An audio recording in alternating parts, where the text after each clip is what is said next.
রাধে রাধে বন্ধুরা, আজকে আমি এই ব্লাউজের পিসটা দিয়ে তোমাদেরকে ইউনিক ব্লাউজের হাতা কাটিং করে দেখাবো। তো চলো বেশি দেরি না করে শুরু করা যাক। এই আমি লাইলিনটা কেটে নিয়েছি। তোমরা যেমন হাতার লাইলিন কাটিং করো সেরকম কাটিং করে নেবে।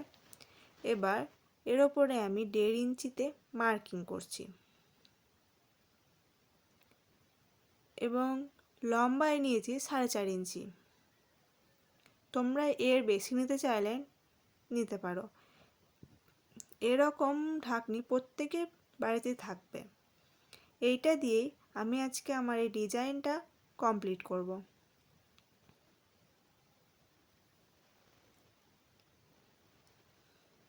তোমরা আমার চ্যানেলে নতুন হয়ে থাকলে আমাকে সাবস্ক্রাইব করে দিও এবং লাইক কমেন্ট শেয়ার করতে ভুলো না। তোমাদের একটা লাইক আমাকে মোটিভেশন করবে আরও ভিডিও পোস্ট করার জন্য। এবার আমি এটাকে প্রেস করে নিচ্ছি যাতে অপর সাইডে ছাপটা চলে আসে। যেহেতু এদিকে আমার ছাপটা ঠিকঠাক আসেনি, তাই আমি এটাকে ঠিকঠাকভাবে করে নেব।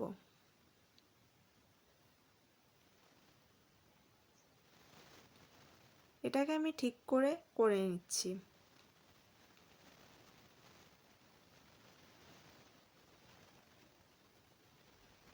এ দেখো আমি দুটো হাতাতেই এরকমভাবে ডিজাইনটা করে নিয়েছি।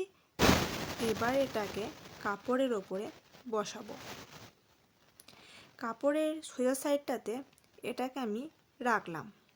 তোমরা যদি পেপার পেস্টিং ছাড়া এরকমভাবে ডিজাইন করতে চাও তো এটা খুবই সহজ। এখানে পেপার পেস্টিং লাগবে না, তাছাড়াই আমরা এই ডিজাইনটা করব। এবার এটাকে আমি পিন দিয়ে সিকিউর করে নিলাম যাতে এটা সরে না যায়। তোমরা দেখতেই পাচ্ছ যে আমি এটা কীরকমভাবে করছি।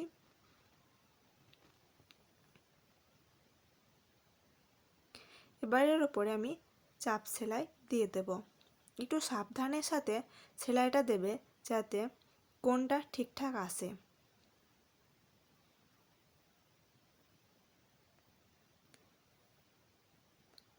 এ দেখো আমি সেলাইটা প্রায় দিয়ে এসেছি।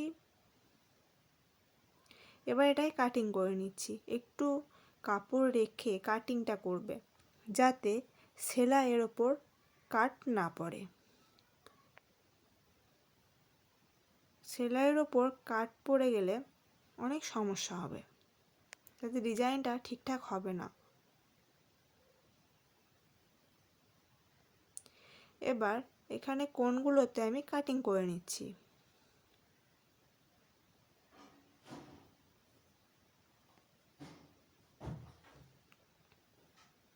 এই কোণগুলো আমি কাটিং করে নিয়েছি। এবার এটাকে আমি উল্টে দিচ্ছি।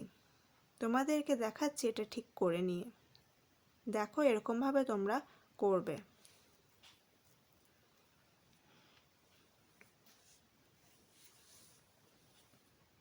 এবার এই কোণগুলোকে আমি বের করে নেব আঙুলের সাহায্যে। তোমরা এরকমভাবে বের করে নেবে। এ দেখো আমি বের করে নিয়েছি এবং এর ওপরে এটা চাপ সেলাই দিয়ে দিয়েছি। তোমরা প্রেসও করে নিতে পারো। এবার কাপড়ের পাটটা নিয়েছি এবং তার সাথে লাইলিনটা নিয়ে এটার ওপরে জয়েন করব। ঠিক এরকমভাবে করব, তোমরা দেখো।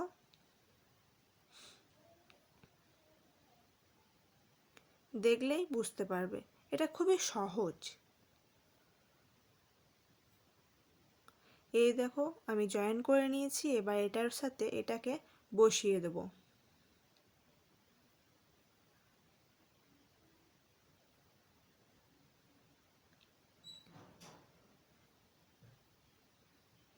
এ দেখো এটাকে এভাবে আমি বসিয়ে নিচ্ছি। এর ওপরে যে চাপ সেলাইটা দিয়ে দিচ্ছি। এটা খুবই সাবধানের সাথে দেবে যাতে তলের কাপড়টা ওপরে সেলাইটা না পড়ে, দুটো যেন একই সাথে থাকে। এ দেখো আমার সেলাই কমপ্লিট। তো দেখো তোমরা, জানাও কেমন হয়েছে, কমেন্ট করে অবশ্যই জানাবে।